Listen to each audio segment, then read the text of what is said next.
Question दिख रहा है ना सही से क्लियरली?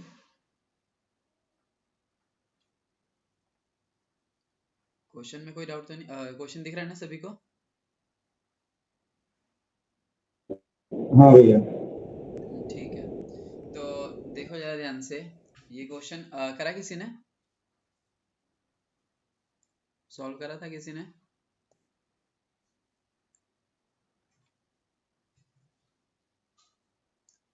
देखो सबसे पहले क्या कह रहा है, an object of height 2 centimetre is placed at a distance of 10 centimetre from a concave mirror. हमारे पास कौन सा मिरर दे रखा है? कॉनकेव। अच्छा, तो देखो हमें क्या गिवन है, हमें गिवन है यहाँ पर एक कॉनकेव मिरर। ठीक है, कॉनकेव मिरर गिवन है, और इसने उसकी जो ऑब्जेक्ट है उसकी हाइट दे रखी है, मतलब क्या दे रखा है यहाँ पे, एच। एच की वैल्यू हमें गिवन है 2 centimetre, placed at a distance of 10 centimetre, और उसे कहाँ रखा है हमने, 10 सेंटीमीटर के डिस्टेंस। तो इसका मतलब यू दे रखा है। यू कितना होगा यहाँ पे, प्लस का 10 की माइनस का 10? तो यू हम क्या लेते हैं जनरली, लेफ्ट साइड में, तो इसे लेंगे माइनस का 10 सेंटीमीटर। ठीक है, और जो ऑब्जेक्ट की हाइट होती है वो एक्सिस से ऊपर की तरफ ही होती है, तो इसे पॉजिटिव का ही हमें लेना है। ओके, क्या नाम है, from a concave mirror of radius of curvature 10 centimetre. अब रेडियस ऑफ कर्वेचर हमें गिवन है, कितना है वो, 10 सेंटीमीटर। ठीक है, तो रेडियस ऑफ कर्वेचर अगर गिवन है तो हम फोकल लेंथ निकाल सकते हैं, क्या होगा, इसका हाफ हो जाएगा, यानी कि 5 सेंटीमीटर। लेकिन प्लस की माइनस, तो क्योंकि ये कॉनकेव मिरर है तो इसीलिए इसमें क्या आएगा, माइनस। तो फोकल लेंथ क्या लेंगे यहाँ पे, माइनस का 5 सेंटीमीटर, और रेडियस कर्वेचर भी क्या लेंगे, फिर माइनस में ही लेंगे। ठीक है, कॉनकेव के लिए रेडियस ऑफ कर्वेचर या फोकल लेंथ माइनस में होते हैं, और कॉन्वेक्स के लिए क्या होते हैं, प्लस में होते हैं। फिर कह रहा है and the magnification due to this mirror, ठीक है, इज एम। और मैग्निफिकेशन क्या बोला उसने, एम है। Find the distance eight which image is found. ठीक है, हमें क्या बताना है कि कितने डिस्टेंस पर इमेज फॉर्मेशन होगा, यानी वी की वैल्यू हमें बतानी है। फिर कह रहा है if magnification is double then find the distance of the image form. ठीक है, अगर मैग्निफिकेशन डबल कर देंगे, यानी कि अब जो नया हमारा मैग्निफिकेशन होगा एम डैश, वो अगर हमने 2m कर दिया, तो फिर क्या होगा, इमेज का डिस्टेंस, तो हमें v डैश की वैल्यू यहाँ पर बतानी है। ठीक है, तो ये डाटा हमारे पास गिवन है। तो सबसे पहले क्या करना है इसमें, हमें जो हमें ये डाटा गिवन है उसकी हेल्प से हम पहले तो v निकालेंगे। कैसे निकालेंगे v, मिरर फॉर्मूला यूज करेंगे। ठीक है, मिरर फॉर्मूला यूज करते हैं, क्या था हमारे पास, 1/f is equal to 1/u plus में 1/ में भी। u हमें पता है माइनस का 10 है, f हमें पता है माइनस का 5 है, तो पुट कर दी वैल्यू हमने, और यहाँ से v की वैल्यू को हमने फाइंड कर लिया। और v की वैल्यू सॉल्व करने के बाद कितना आ गया हमारे पास, माइनस का 10 सेंटीमीटर। तो ये आ गया मेरे ख्याल से वैल्यू सभी की। ठीक है, तो ये v हमारे पास क्या है, माइनस का 10 सेंटीमीटर। माइनस क्या डिनोट कर रहा है यहाँ पर, कि हमारा इमेज भी किधर बन रहा है, लेफ्ट साइड में बन रहा है, और कितने डिस्टेंस पे बन रहा है, तो 10 सेंटीमीटर पे बन रहा है। मतलब हमारा ऑब्जेक्ट कहाँ रखा हुआ था, ऑब्जेक्ट हमारा 10 सेंटीमीटर पे था लेफ्ट में, और इमेज भी कहाँ बन रहा है, 10 सेंटीमीटर पर ही बन रहा है। यानी अगर मैं इसका एक रफ स्केच बना के दिखाऊं तुम्हें, तो ये कुछ ऐसा बन रहा होगा यहाँ पे। ये हमारे पास है एक कॉनकेव मिरर, ठीक है, और ये हमारा है प्रिंसिपल एक्सिस। यहाँ पे मान लेते हैं कि 10 सेंटीमीटर पे ये हमारा रखा है ऑब्जेक्ट, यहाँ से यहाँ तक कितना डिस्टेंस ले लेते हैं हम, 10 सेंटीमीटर।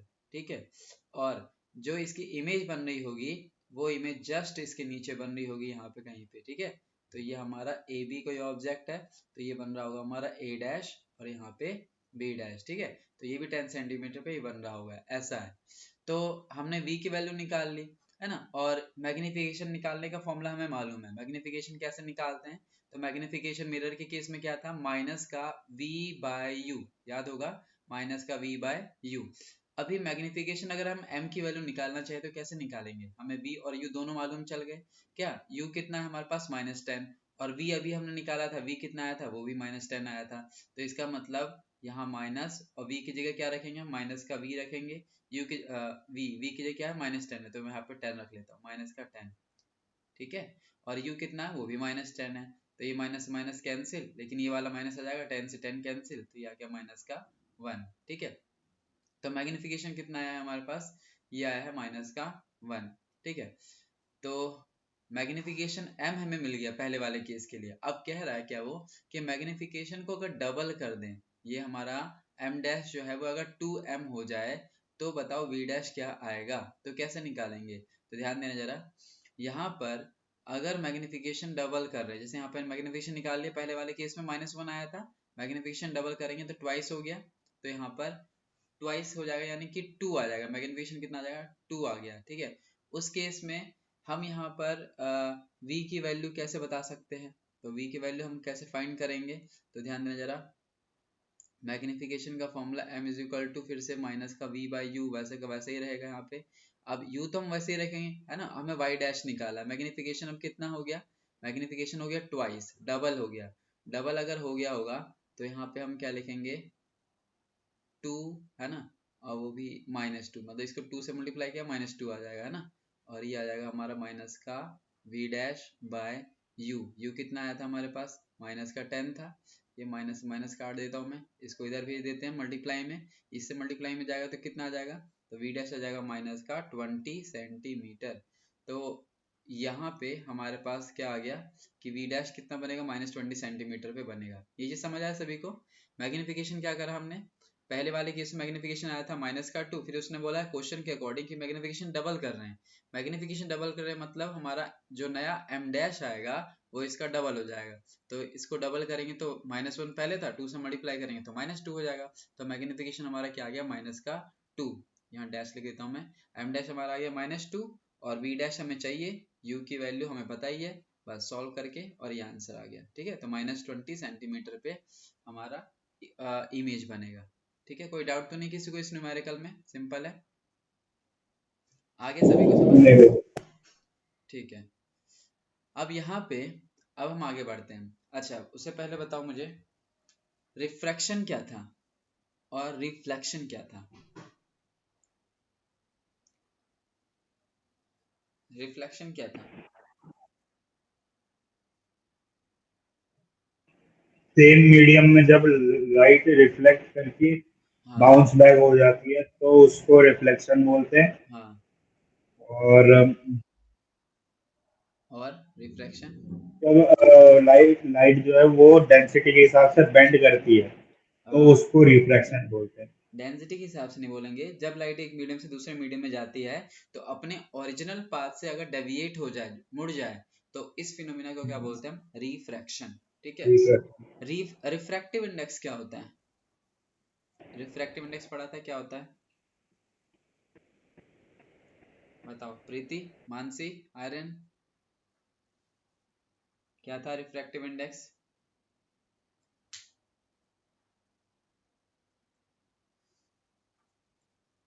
रिफ्रैक्टिव इंडेक्स क्या था बताओ। सर की एक्सटेंट था कि कितना रिफ्लेक्ट करता है। हाँ, प्रॉपर्टी ऑफ द मीडियम, ठीक है।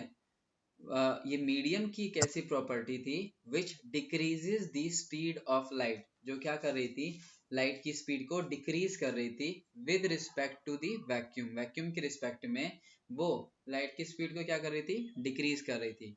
तो ध्यान रखना, refractive index is the property of the medium due to which it decreases the speed of light with respect to the vacuum, ठीक है। अच्छा, रिफ्रैक्टिव इंडेक्स को रिप्रेजेंट कैसे करते हैं वो भी हमने देख लिया था, ठीक है। अच्छा, जो हमारे मीडियम होते हैं, डेंसर मीडियम और रेयर मीडियम, ये भी हमने पढ़ लिया था। उसके बाद हमारे पास आता है law of refraction. Law of refraction क्या है, तो पहला लॉ इसमें क्या है, तो फर्स्ट लॉ हमने पढ़ा है कि जो हमारे पास इंसिडेंट रे होता है, देखो यहाँ पे हमने डायग्राम बना रखा है, इसे क्या बोलते हैं हम, इंटरफेस। क्या होता है interface, interface is that surface और plane which separates two medium, दो मीडियम को अलग करने वाले सरफेस को क्या बोलते थे हम, इंटरफेस, ठीक है। अब यहाँ पर अगर ध्यान दें तो इसको क्या बोलते हैं हम इसे बोलते हैं इंसिडेंट रे। क्या बोलते हैं यहाँ पे, इंसिडेंट रे, इंसिडेंट रे। और इसको क्या बोलते थे हम यहाँ पे, रिफ्रैक्टेड रे, रिफ्रैक्टेड रे, ठीक है। अच्छा, और ये क्या है हमारा, नॉर्मल, नॉर्मल।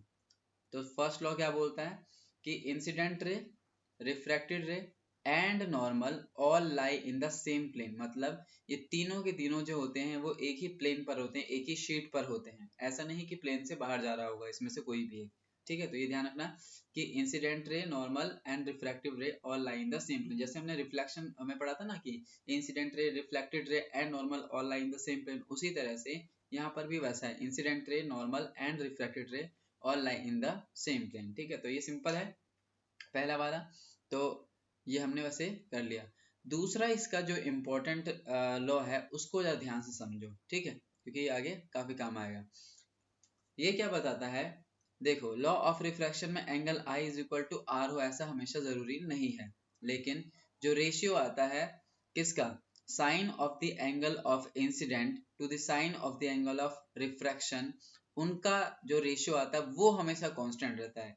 क्या मतलब कि हमने क्या करा, इंसिडेंट एंगल का sine, sine of incident angle लिया, मतलब हमने साइन आई निकाला है ना, और हमने साइन आर निकाला, ये क्या है आर, तो साइन आर निकाला, यानी sine of incident angle and sine of refracted angle वो हमने निकाला। और हर बार हमने पाया कि ये किसके इक्वल आ रहा है, ये हमेशा जो आ रहा है वो किसी कांस्टेंट के इक्वल आ रहा है। और वो जो कांस्टेंट था वो कांस्टेंट किसके इक्वल था, वो था रिफ्रैक्टिव इंडेक्स के इक्वल। तो हमने यहाँ पे देखा कि अगर हम रेशियो लेते हैं sign of the angle of I to the sine of the angle of are, तो हमेशा वो कांस्टेंट आएगा, और वो कांस्टेंट बिल्कुल उसी के इक्वल आएगा जो कि उसका रिफ्रैक्टिव इंडेक्स रहेगा, किसका, मीडियम का। तो यहाँ पे sine I by sine R is equal to हो जाता है म्यू। म्यू जो है यहाँ पे वो क्या डिनोट कर रहा है, रिफ्रैक्टिव इंडेक्स। रिफ्रैक्टिव इंडेक्स किसका, तो मैंने बताया था रिफ्रैक्टिव इंडेक्स हम हमेशा सेकंड वाले मीडियम का ही बताते हैं। तो कैसे लिखेंगे यहाँ पे, refractive index of second medium with respect to first medium. तो ये एक दिखाने का तरीका होता है। रिफ्रैक्टिव इंडेक्स को हम और भी तरीके से दिखा सकते हैं, कई बुक्स में ऐसे भी लिखा होता है, refractive index of second medium with respect to first, refractive index of second medium with respect to first, refractive index of second medium with respect to first. ठीक है, refractive index of second medium with respect to first. तो देखो ये चारों ही अलग अलग तरीके हैं हमारे पास, लेकिन इन सभी में एक चीज कॉमन है कि टू जो है अपनी जगह पर ही, अपनी पोजीशन पर ही है ना। तो यहाँ पे ध्यान रखना, ये वन कहीं भी घूम सकता है, या कई जगह ऐसा टू सिर्फ लिखा रहता है, वन लिखते ही नहीं है। तो समझ आते हैं कि सेकंड मीडियम का रिफ्रैक्टिव इंडेक्स बता रहे हैं विद रिस्पेक्ट टू फर्स्ट। तो यहाँ पे इन सभी में कैसा भी वो नोटेशन आ सकता है, तो कंफ्यूज मत होना। हमेशा जो ये लिखा रहता है ना कॉर्नर पे, उसी का रिफ्रैक्टिव इंडेक्स बताते हैं, मतलब सेकंड वाले मीडियम का रिफ्रैक्टिव इंडेक्स बताते हैं। ठीक है, तो जो सेकंड लॉ है, लॉ ऑफ रिफ्रैक्शन, वो क्या बताता है कि the ratio of sine of the angle of incidence and sine of the angle of refraction is constant, यानी sine I by sine R क्या रहेगा, वो किसके इक्वल होगा, म्यू के इक्वल होगा। और म्यू का नाम कैसे रखा हमने, म्यू टू वन, यानी refractive index of second medium with respect to first. अब इसको ना थोड़ा सा ब्रेक करते हैं, इसको थोड़ा एक्सपेंड करते हैं। कैसे, तो मैंने बताया था कि इसको एक्सपेंड करके भी लिखा जा सकता है। कैसे, तो ध्यान दो जरा, अभी हमने बोला कि refractive index of second medium with respect to first is equal to किसके है, तो वो है sine of the angle of incident, यानी sine I by sine R के। इसको थोड़ा सा अगर एक्सपेंड करेंगे तो इसको क्या लिख सकते हैं हम, इसको हम लिख सकते हैं refractive index of second medium with respect to first.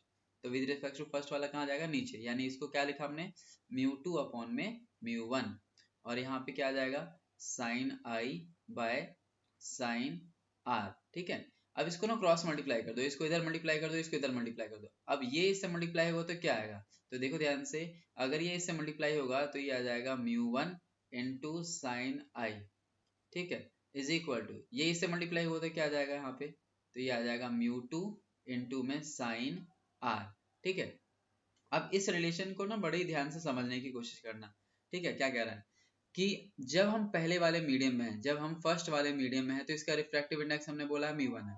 जब हम दूसरे मीडियम में हैं यहाँ पे, तो इसका रिफ्रैक्टिव इंडेक्स हमने बोला है टू है। ठीक है, तो इस वाले मीडियम में है, तो इस वाले मीडियम का अगर हमने एंगल देखा और उसका साइन लिया, साइन आई, और इनटू में क्या करा हमने, उसका रिफ्रैक्टिव इंडेक्स, तो इसका रिफ्रैक्टिव इंडेक्स इनटू में साइन ऑफ एंगल दिस। अब इधर आते हैं, इसमें क्या करा, इस सेकंड मीडियम में है तो इसका रिफ्रैक्टिव इंडेक्स इनटू में साइन ऑफ एंगल दिस। अगर तीसरा मीडियम होता तो उसमें क्या लेते हैं हम, उसमें हम लेते हैं म्यू थ्री इंटू में साइन कोई अगला एंगल आ जाता हमारे पास, फिर अगले वाले में आता तो म्यू फोर इंटू में साइन ऑफ उसका एंगल आ जाता। तो इसका मतलब ये हमारा एक जनरल फॉर्म आ जाता है कि हम अगर किसी भी मीडियम की बात करें यहाँ पे कैसे लिखेंगे, तो μ1 sin I1, μ2 sin I2, μ3 sin I3, यानी कि जिस मीडियम में उसके रिफ्रैक्टिव इंडेक्स से मल्टीप्लाई कर दो वो कांस्टेंट आएगा हर बार, ठीक है। तो μ1 sin I is equal to μ2 sin I। तो ये भी फॉर्म कई बार देखने को हमें मिलता है। तो ध्यान रखना, इस लॉ को, जो हमने दूसरा लॉ पढ़ा है, इसका एक नाम है, इसको हम बोलते हैं स्नेल्स लॉ। क्या बोलते हैं? Snell's law. तो इसी लॉ का एक और नाम है यहाँ पे स्नेल्स लॉ।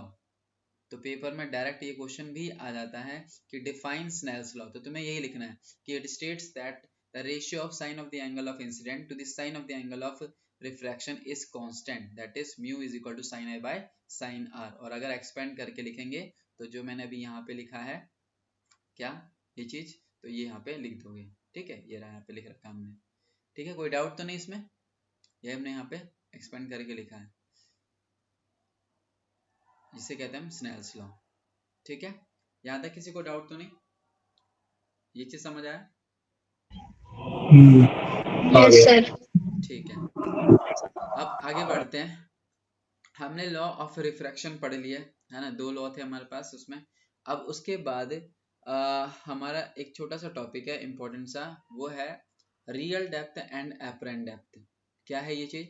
तो इसके लिए हमने ना पढ़ा है, जैसे कि अगर हम किसी पेंसिल को या पेन को, किसी लकड़ी को, अगर कोई हमारे पास कटोरी वगैरह रहती है उसमें अगर हम डालते हैं तो उसमें वो पेंसिल मुड़ी हुई नजर आती है ना, ऐसा हमने देखा कई बार। और अगर कोई सिक्का वगैरह हम डाल देते हैं पानी के अंदर तो सिक्का कुछ उठा हुआ नजर आता है, ठीक है। ऐसा कुछ हमने देखा है ना। या जैसे कि कई बार पानी में, अगर जैसे तालाब में तैरने जाते हैं तो हमें लगता है बाहर से देखने पर कि हाँ इतनी गहराई पे नहीं होगा, जैसे स्विमिंग पूल वगैरह में जाते हैं ना, तो ऐसा लगता है हमें बाहर से देखने से कि इतनी गहराई नहीं, लेकिन जब एंटर करते हैं तो वो थोड़ा और गहरा दिखाता है। क्यों?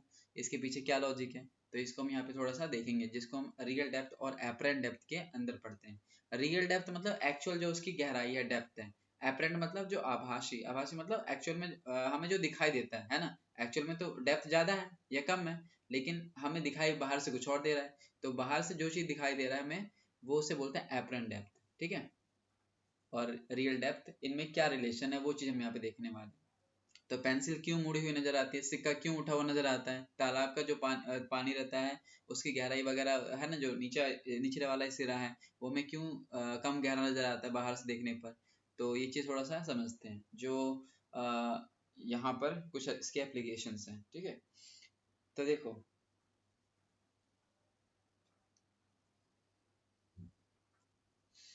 यहाँ पर हमने सबसे पहले कंसीडर करा है, हमारे पास एक कंटेनर है, ठीक है। ये हमने मान लो कहाँ है, ऐसे देखो इसका, ये हमारा वो कंटेनर है,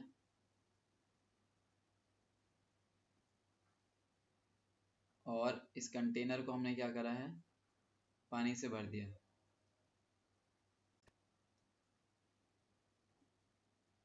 ठीक है। ये हमारा पानी, पानी थोड़ा सा कहाँ गया, इसमें बना देता हूँ।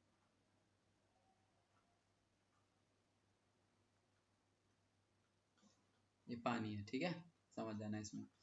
और हमारा सिक्का जो है इसमें, है ना, वो सिक्का कहीं पर यहाँ पे रखा हुआ है,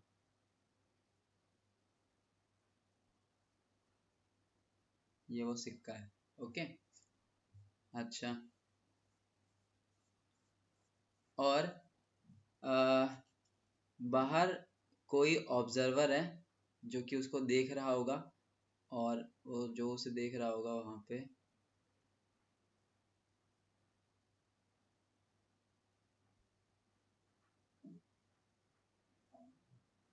ये हमने बना दिया इसमें इस तरह से। देखो, समझना है इस चीज को बड़े ध्यान से। सबसे पहले तो ये जो हमारे पास है, ये वाटर की लेयर है ना, मतलब जो ये लेयर है, यहाँ से लेकर के यहाँ तक है, सिक्के तक की जो गहराई है वो हमने क्या मानी यहाँ पर, x माना हुआ है, ठीक है। यानी इसको हम क्या बोलेंगे, x को हम बोलेंगे यहाँ पर रियल डेप्थ, यानी एक्चुअल जो हाइट है यहाँ से लेकर के, इसके सरफेस से लेकर के इसके नीचे तक का, वो क्या है हमारे पास, x, ठीक है। अच्छा, अब यहाँ से ये जो सिक्का है ये किसी ऑब्जर्वर को कब दिखाई देगा? ये सिक्का किसी ऑब्जर्वर को तब दिखाई देगा जब इस सिक्के से लाइट जाएगी। कैसे जाएगी? देखो, बाहर से जो भी रोशनी आ रही है कहीं ना कहीं इस पर टकरा रही है, इससे टकराने के बाद हमारे आंखों में एंटर करती है, आंखों में एंटर करती है तभी तो हमें दिखाई देता है। तो हम ऐसा मान लेते हैं कि ये सिक्का ही लाइट का सोर्स है जो कि लाइट को एमिट कर रहा है। एक्चुअल में हो रहा क्या कि बाहर वाली लाइट जब इस पर टकराएगी, टकराने के बाद हमारे आंखों में एंटर करेगी तभी तो हमें दिखाई देगा। तो इसीलिए हमने मान लिया कि इस सिक्के से जो लाइट जा रही है वो रे ऑफ लाइट ऐसे जा रही है, ये ऐसे गई ऐसे गई। अब यहाँ से जब यहाँ पर पहुंची तो ध्यान देना, ये हमारे पास बीच में ये वाला क्या है लाइन, इसको हम बोलेंगे इंटरफेस। क्या बोलेंगे इसको? इंटरफेस। क्यों इंटरफेस बोलेंगे? क्योंकि ये वाटर के मीडियम को और एयर का मीडियम को सेपरेट कर रहा है, और एक ऐसा सरफेस जो कि दो मीडियम को सेपरेट करे उसको क्या बोल देते हैं? इंटरफेस। तो ये क्या है? इंटरफेस है। अब इंटरफेस पे क्या होता है कि लाइट जो है उसके एक्चुअल पाथ से अपना हट जाएगा, है ना। अब कैसे हटेगा? तो यहाँ वाटर है और ये एयर है, तो ये कौन सा मीडियम है? डेंसर मीडियम है कि रेयर मीडियम है एज कम्पेयर टू ये एयर? तो वाटर हमारा क्या होगा? डेंसर होगा। अब डेंसर से रेयर की तरफ अगर जाएंगे तो बताओ लाइट किधर मुड़ेगी? नॉर्मल से दूर जाएगी कि नॉर्मल की तरफ जाएगी? तो हमने पढ़ा था कि अगर डेंसर से रेयर की तरफ जाता है तो किधर मुड़ता है, और रेयर से डेंसर की तरफ जाएगा तो किधर मुड़ता है? बताओ जरा, याद है? डेंसर से रेयर की तरफ जाएगा तो किधर मुड़ेगा? अवे। अवे, बिल्कुल, अवे फ्रॉम दी नॉर्मल। और रेयर से डेंसर की तरफ जाएगा तो towards the normal. Towards the north. ठीक है। तो यहाँ पर ये रे ऑफ लाइट ऐसे गई इस तरह से, और यहीं पे जाने के बाद इंटरफेस से ये क्या होगी, ये इसका ओरिजिनल पाथ तो यही वाला है, ऐसे सीधे जाना चाहिए था, लेकिन ये इधर मुड़ जाती है, यानी कि ये ऐसे चली गई। तो ये इधर मुड़ गई, तो ये अब आंखों में एंटर करी, और हमें लगता है क्या कि ये जो सिक्का है वो ये ऐसे इसकी इमेज कहाँ बन रही होगी? तो इसको ना हमने पीछे की तरफ ऐसे मोड़ा, और पीछे की तरफ मोड़ने के बाद ये कहाँ पे मिल रही है? यहाँ पे मिल रही है। तो हमें लगता है सिक्का यहाँ पे नजर आ रहा है। ठीक है, यानी जो हमारा सिक्का है वो कहाँ नजर आएगा हमको? यहाँ पे नजर आएगा। ठीक है, देख रहे हो? यानी कि जो हमें यहाँ पर सिक्का नजर आ रहा है वो यहाँ पे क्यों आ रहा है? क्योंकि हमें लगता है कि उसकी रेज सीधे डायरेक्ट आ रही होगी ना यहाँ पे, यानी सिक्के से डायरेक्ट यहाँ रोशनी आ रही होगी, हमारे आंखों में डायरेक्ट एंटर कर रहा होगा, तभी हमें दिखाई दे रहा है। तो यहाँ से हमने जब इसे ड्रॉ करा तो सिक्का में यहाँ पे कुछ नजर आ रहा है। अब यहाँ से लेके यहाँ तक की जो हाइट है उसको हमने y से डिनोट करा है, और y को यहाँ पे हम क्या बोल रहे हैं? y को हम यहाँ पे बोल रहे हैं एपरेंट डेप्थ। Apparent depth.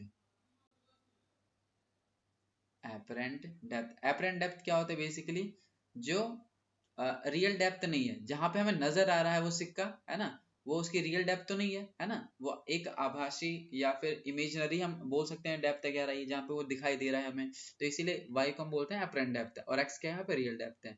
अब ये x और y में ही हमें रिलेशन सेट करना है, रिलेशन हम यहाँ पे बनाने वाले हैं। कैसे बनाएंगे? तो इसको समझना। ये डायग्राम समझ आ गया? कोई दिक्कत तो नहीं? और इसी पॉइंट से हमने एक नॉर्मल ड्रॉ करा है, सीधी सीधी हमने लाइन खींच दी है। तो डायग्राम में कोई दिक्कत तो नहीं? कुछ समझ ना आ रहा हो इसमें पूछ लो। ठीक है, क्लियर है? डायग्राम में कोई दिक्कत नहीं किसी को भी?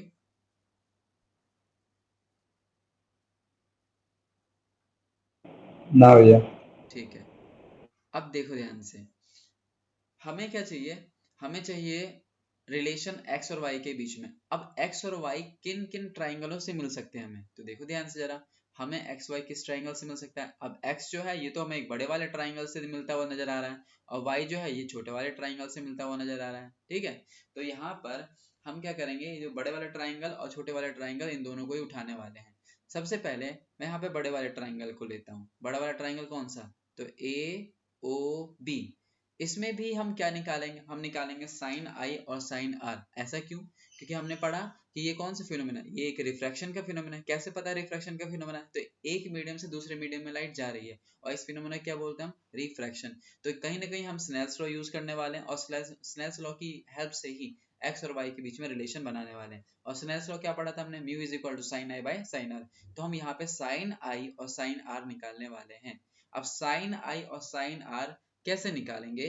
तो जरा ध्यान देना, इसी ट्राइंगल में यहाँ पर सबसे पहले तो एंगल को पहचानते हैं क्या है। ये हमारा इंसिडेंट रे है। इंसिडेंट रे नॉर्मल के साथ जो एंगल बनाता है उसको क्या बोलते थे? तो नॉर्मल के साथ जो एंगल बनाता था उसको हम बोलते हैं एंगल ऑफ इंसिडेंट, उसको किसे डिनोट कर देते हैं? आई से। अब ये वाली रे इससे इस देखो इंटरफेस से बाहर अब जग गई तो इसको क्या बोलेंगे? इस रे को, इसको हम बोल देंगे रिफ्रैक्टेड रे। रिफ्रैक्टेड रे जो नॉर्मल के साथ एंगल बनाता है उसको क्या बोलते थे हम? एंगल आर, यानी एंगल ऑफ रिफ्रैक्शन। तो हमें आई पता है और आर पता है। अब ये अगर आई है और यहाँ पे ये आर है तो मुझे बताओ कि ये वाला एंगल और ये वाला एंगल क्या होंगे? तो यहाँ पे तो फिलहाल मैंने लिख रखा है, तो यहाँ पे पहचानेंगे कैसे? देखो ये वाली जो लाइन है और ये वाली जो लाइन है ये पैरेलल है ना? और अगर ये पैरेलल है तो ये वाली जो लाइन है यहाँ से लेकर के यहाँ तक ये ट्रांसवर्सल लाइन है। और अगर ये ट्रांसवर्सल लाइन है तो यहाँ पर ये जितना एंगल होगा उतना ही ये वाला एंगल होगा। बताओ क्यों? ये वाला एंगल और ये वाला एंगल इक्वल क्यों होंगे?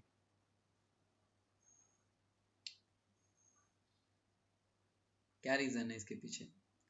एंगल कौन सा भैया, एक बार वापस बताना। ये वाला एंगल आई और ये वाला एंगल आई इक्वल है। क्यों? क्योंकि पैरेलल लाइन से वो दोनों। हाँ, ये दोनों तो ये लाइन और ये लाइन तो पैरेलल लाइन है। ये क्यों इक्वल है एंगल? कोई रीजन क्या है इसके लिए? अल्टरनेट इंटीरियर एंगल हाँ ऐसे कुछ। बिल्कुल, अल्टरनेट इंटीरियर एंगल, क्योंकि ये अगर पैरेलल लाइन है तो ये ट्रांसवर्सल लाइन का काम करेगा ना।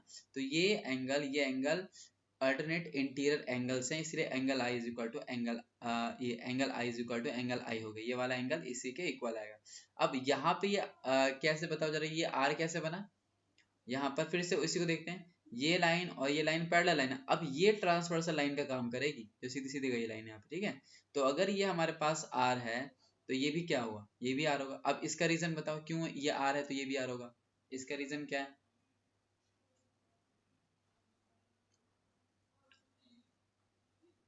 ये क्यों इक्वल है? ये वाला एंगल इस एंगल के क्यों इक्वल है? किस रीजन से?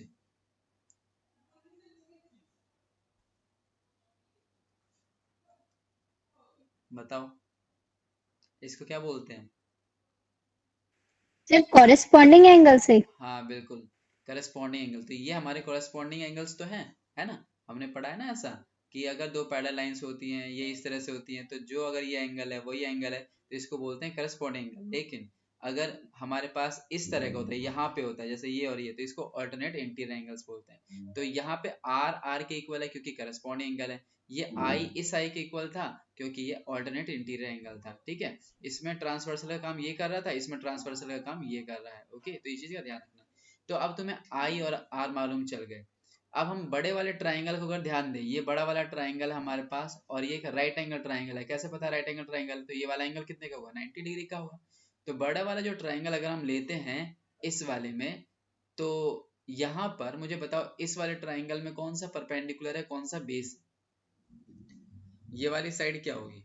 ए ओ हमारा परपेंडिकुलर है कि बेस है कि हाइपोटेनस है? बताओ, ए ओ क्या है इसमें? परपेंडिकुलर है, बेस है कि हाइपोटेनस है?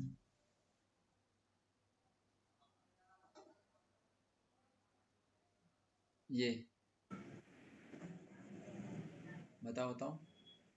परपेंडिकुलर। नहीं, बेस। क्योंकि जिस साइड पर हमारे दोनों एंगल लाई करते हैं ना वो हमारा बेस होता है। तो याद करना यहाँ पे 90 भी इसी पर ही है और आई भी इसी पर है। तो हम ये जो साइड रहेगी ये बेस होगा, ये क्या होगा फिर? ये परपेंडिकुलर हो जाएगा और ये वाला क्या है फिर? हाइपोटेनस हो गया, 90 के सामने वाला हाइपोटेनस। तो बड़े वाले ट्राइंगल के अंदर साइन आई की वैल्यू हम चाहते हैं। साइन आई की वैल्यू क्यों? क्योंकि मैंने कहा कि हमें स्नेल्स लॉ लगाना है। स्नेल्स लॉ लगाने के लिए साइन आई और साइन आर चाहिए। तो साइन आई कैसे मिलेगा? साइन क्या होता है? साइन होता है परपेंडिकुलर अपॉन में हाइपोटेनस। तो परपेंडिकुलर इज एपी, यहाँ पे ये सॉरी बी है यहाँ पे। परपेंडिकुलर इज ए बी, तो इसको यहाँ पर मैं बी लिख देता हूँ सही से। परपेंडिकुलर ए बी है और हाइपोटेनस क्या है यहाँ पे? O B. तो यहाँ पे साइन आई क्या बन जाएगा? Sine I is equal to A B upon में ओ बी। समझ आ गया? यहाँ पे कोई दिक्कत तो नहीं किसी को भी? तो साइन आई क्या हो गया? परपेंडिकुलर ए बी और हाइपोटेनस क्या है यहाँ पे? ओ बी, ये वाला। तो यहाँ पे हमने ए बी अपॉन में ओ बी लिख दिया, इसे हमने इक्वेशन फर्स्ट नाम दे दिया। अब छोटे वाले ट्राइंगल में आते हैं। ट्राइंगल कौन से? ये वाला जो ट्राइंगल है हमारे पास, तो इसको यहाँ पे पॉइंट सी हमने नाम दे रखा है। तो ए सी बी, इस ट्राइंगल में अब देखो ये वाला फिर से दोनों एंगल इसी साइड पर है, तो ये फिर से हमारा छोटा वाला ए सी बेस का काम करेगा, ये क्या हो जाएगा? परपेंडिकुलर का काम करेगा, और ये वाला हाइपोटेनस का। तो इसमें साइन आर की वैल्यू बतानी तुम्हें, तो साइन आर बताओ क्या होगा इसमें? साइन आर क्या हो जाएगा इस छोटे वाले ट्राइंगल में हमारे पास? तो perpendicular is A B, hypotenuse is C B, तो यहाँ पे क्या लिखेंगे? ए बी अपॉन में सी बी, ठीक है। तो sine R is equal to A B upon में सी बी या फिर बी सी, ठीक है। तो ये हमारा सेकेंड इक्वेशन बन गया, कोई दिक्कत तो नहीं इसमें। अब साइन आई और साइन आर हमें मिल गए, है ना, हमें तो इसका रेशियो चाहिए। रेशियो चाहिए तो क्या करेंगे? हम इस फर्स्ट इक्वेशन को सेकंड इक्वेशन से डिवाइड कर देंगे। तो dividing sine I by sine R, तो फर्स्ट इक्वेशन को सेकंड इक्वेशन से डिवाइड कर दो, तो क्या आ जाएगा हमारे पास? Sine I by sine R is equal to, sine I की वैल्यू क्या है? ए बी अपॉन में ओ बी, तो ए बी अपॉन में ओ बी रख दिया। साइन आर की वैल्यू क्या है? ए बी अपॉन में बी सी, तो ए बी अपॉन में बी सी रख दिया हमने, ठीक है। अब यहाँ पे टर्म कट रहे हैं, ए बी से ए बी कटा, ये बी सी पहुंच जाएगा ऊपर, तो बी सी अपॉन में ओ बी, ये बन गया हमारे पास।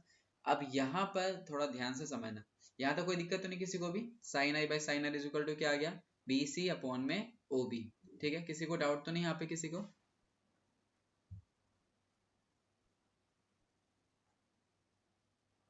ठीक है,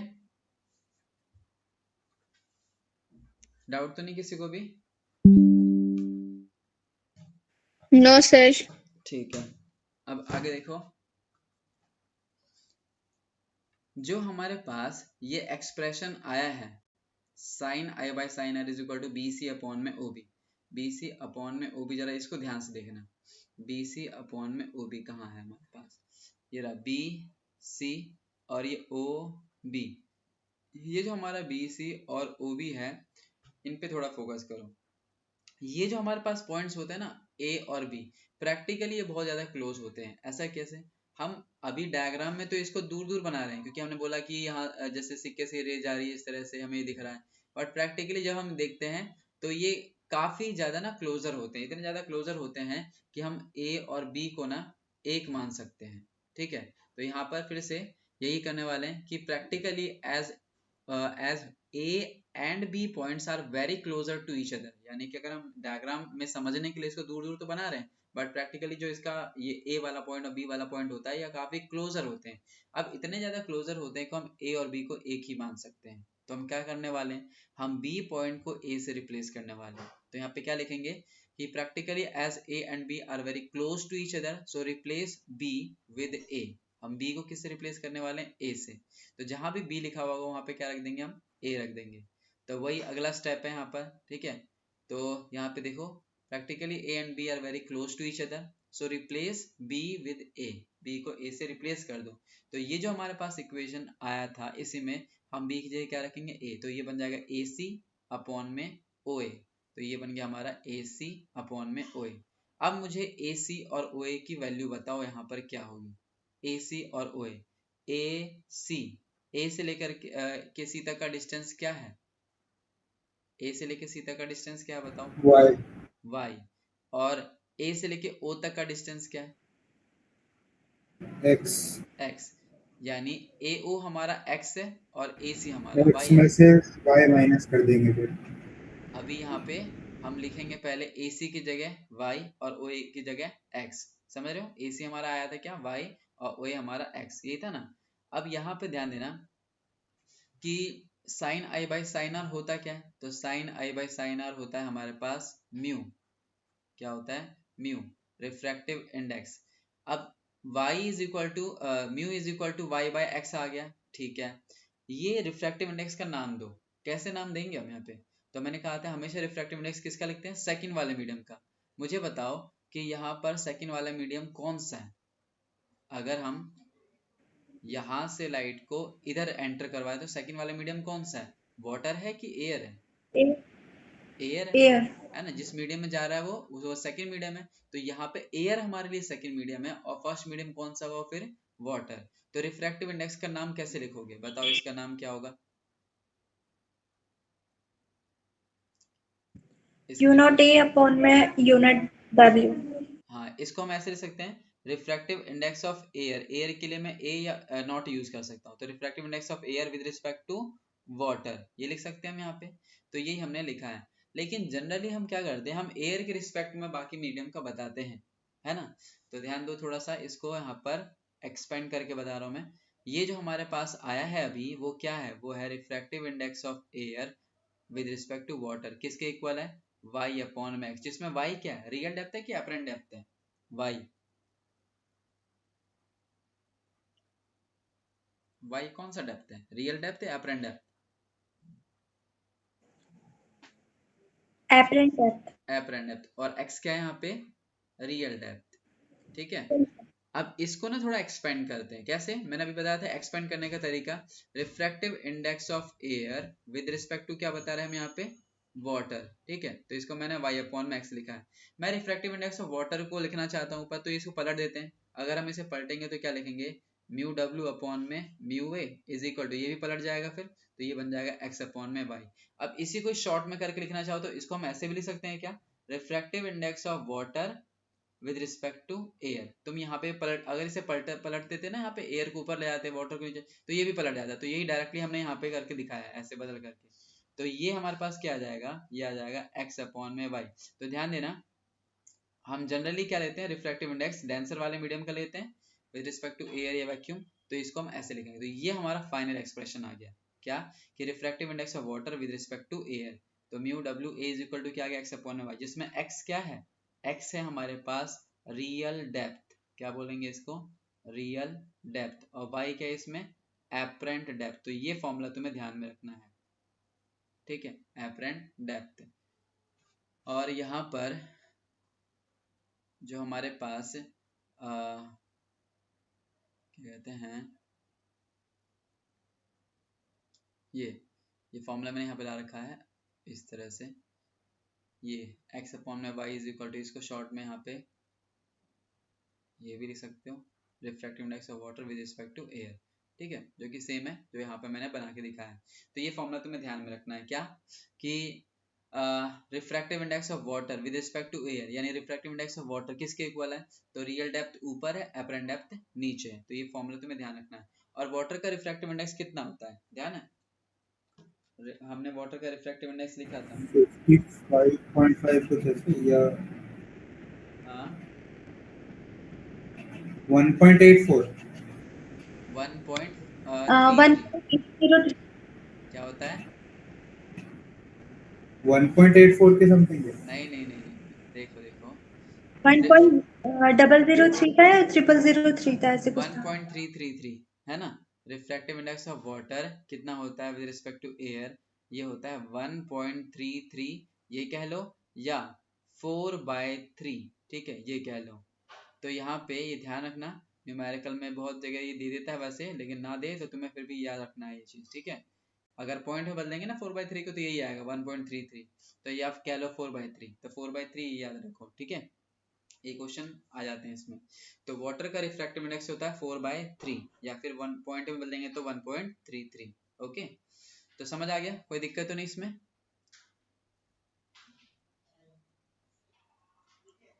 हाँ भैया, हो अब गया। एक न्यूमेरिकल करके दिखाओ इस पे, ये वाला ही क्वेश्चन है, ठीक है। क्या बोल रहा है, अ coin is lying in a water tank at the depth of 20 centimetre. क्या बोला इसने, एक सिक्के को, एक सिक्का जो है वो पड़ा हुआ है वाटर टैंक में at a depth of 20 centimetre, and the refractive index आ रहा है यहाँ पे, क्या, refractive index, and the refractive index of water is 1.3।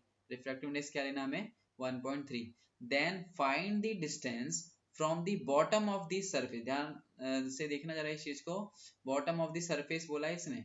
अब इसकी लैंग्वेज को ध्यान से पढ़ने की कोशिश करना। हमने जो रियल डेप्थ और अपरेंट डेप्थ माना था वो कहाँ से लिया था, सबसे बॉटम से नीचे से लिया था कि सबसे ऊपर से लिया था, बताओ जरा। हमने x और y कहाँ से लिया था, ऊपर से लिया था कि नीचे से लिया था, रेफरेंस, ऊपर से। ऊपर से लिया था हमने, ऊपर फ्री सरफेस ही तो लिया था सारा, है ना। लेकिन इसमें इस क्वेश्चन में क्या पूछा है, find the distance from the bottom of the surface. हमें सरफेस के बॉटम से, नीचे हिस्से से बताना है कि कहाँ पे इमेज फॉर्म होगा। तो ये कैसे निकालेंगे, तो बड़ा सिंपल है, जब x और y फाइंड कर लोगे ना, यहाँ पे x और y फाइंड कर लोगे तो बस एक काम कर देना कि यहाँ पर x माइनस का y कर देना, ठीक है, तो तुम्हें बॉटम से मिल जाएगा। तो जब भी ये चीज बोले कि from the bottom of the surface, तो तुम्हें x माइनस वाई करना पड़ेगा, यानी हमें इमेज की डिस्टेंस बतानी है तो वो y मत बता देना सिर्फ, ठीक है, वो y जो है वो तो फ्री सरफेस ऊपर से लिया गया है, लेकिन अगर वो कहता है कि मुझे बॉटम से बताओ तो हम x में से उसे माइनस करेंगे y को। ऐसा क्यों? तो देखो ध्यान से, डायग्राम में वापस आ जाओ। यहाँ ये देखोगे, अगर वो बोले कि मुझे बताओ इमेज ऑफ दी जो ऑब्जेक्ट है वो कहाँ बनेगी, तो अगर फ्री सरफेस से पूछेगा तो सीधे y हमारा आंसर आ जाएगा, y फॉर्मूले से निकालेंगे। लेकिन कहता है कि मुझे फ्री नीचे वाले सरफेस से बताओ, तो ये डिस्टेंस कैसे मिलेगा? जब हम इस पूरे x में से इस पूरे y को हटाएंगे तभी तो नीचे से डिस्टेंस मिलेगा ना। तो ये ध्यान रखना, अगर वो बोले कि बॉटम ऑफ दी सरफेस से बताओ तो तुम्हें x माइनस वाई करना है आंसर के लिए, लेकिन अगर वो कहता नहीं फ्री सरफेस से बताओ तो सीधे y जो आएगा आंसर वही हमारा आंसर होगा। ठीक है, समझ आया जी? कोई दिक्कत तो नहीं? अब इस क्वेश्चन पे आते हैं वापस से, जो इसने कहा है कि a coin is lying in a water tank at a depth of 20 centimetre. ठीक है, सिक्का जो है हमारा वो कहाँ पर है? 20 सेंटीमीटर। तो ये रियल डेप्थ है कि एपरेंट डेप्थ है? 20 सेंटीमीटर रियल। रियल है, यानी x की वैल्यू है। तो उसने हमें x की वैल्यू दे दी, x इज इक्वल टू क्या लेंगे? 20 centimetre. And the refractive index of water, हमें refractive index of water given है, यानी म्यू की वैल्यू गिवन है कितनी? 1.3। ठीक है, अच्छा, then find the distance from the bottom of the surface where the image of the coin is form. ठीक है, तो सबसे पहले तो तुम्हें y निकालना पड़ेगा, और y निकालने के बाद बॉटम से डिस्टेंस पूछ रहा है तो x माइनस वाई करना पड़ेगा। तो जल्दी से वो कैलकुलेट करके बताओ क्या आ रहा है y तुम्हारा, निकालो फटाफट से फॉर्मूले का यूज करके। फॉर्मूला याद है ना? म्यू इज इक्वल टू, पहले रियल डेप्थ ऊपर आएगा, नीचे आएगा एपरेंट डेप्थ, तो mu is equal to x upon में वाई। निकालो फटाफट से, बताओ क्या आंसर है।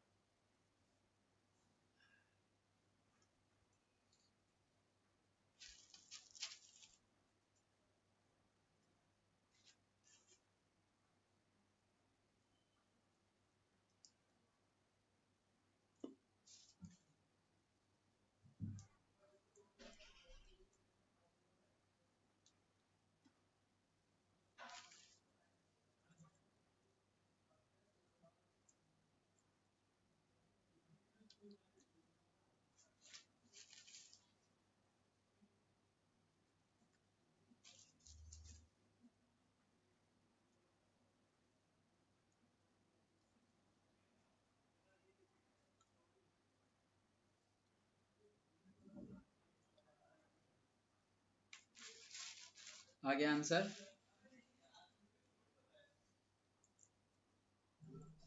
5 सेंटीमीटर। 5 सेंटीमीटर। और बाकियों का है क्या?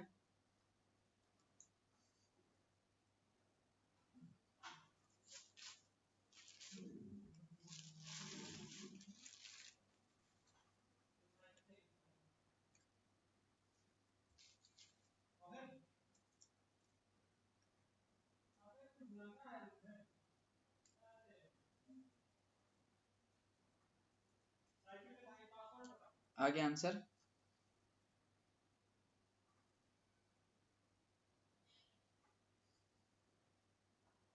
क्या है था मानसी तुम्हारा? 5 सेंटीमीटर। हाँ भैया। यहाँ तो 4.7 आ रहा है।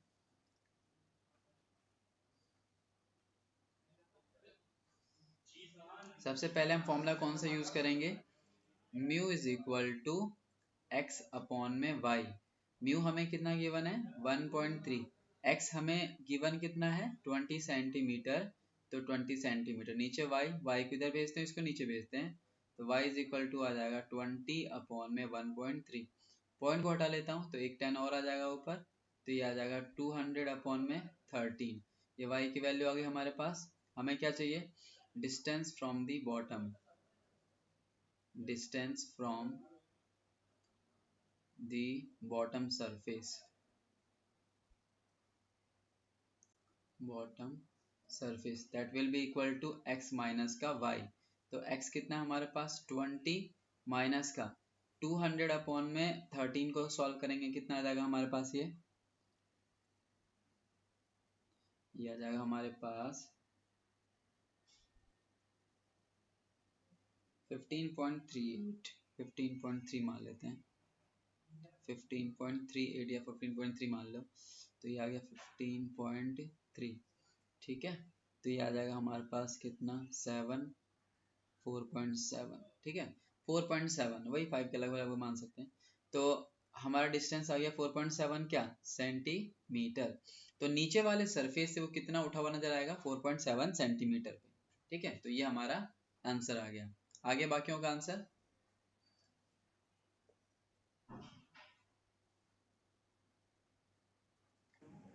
आ गया। शिवानंद, प्रीति, आर्यन,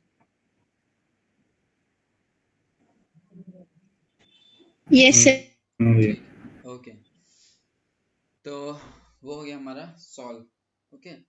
अच्छा, अब हमारा अगला टॉपिक है टोटल इंटरनल रिफ्लेक्शन, TIR, ठीक है। अच्छा, उससे पहले एक क्वेश्चन दे देता हूँ इसमें से, नहीं तो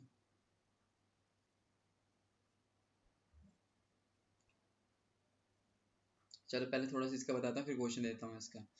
तो देखो ध्यान से, टोटल इंटरनल रिफ्लेक्शन काफी इंपॉर्टेंट टॉपिक है हमारे पास, है ना। और यहाँ पर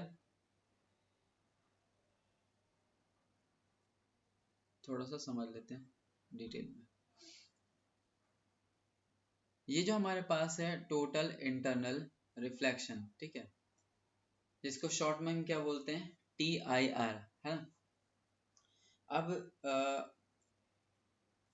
जो ये हमारा क्या कहते हैं TIR फिनोमिना है, इसको समझाने के लिए सबसे पहले ना एक छोटा सा वीडियो दिखाता हूँ मैं तुम्हें, ठीक है, फिर उसके बाद इसे समझाता हूँ मैं। तो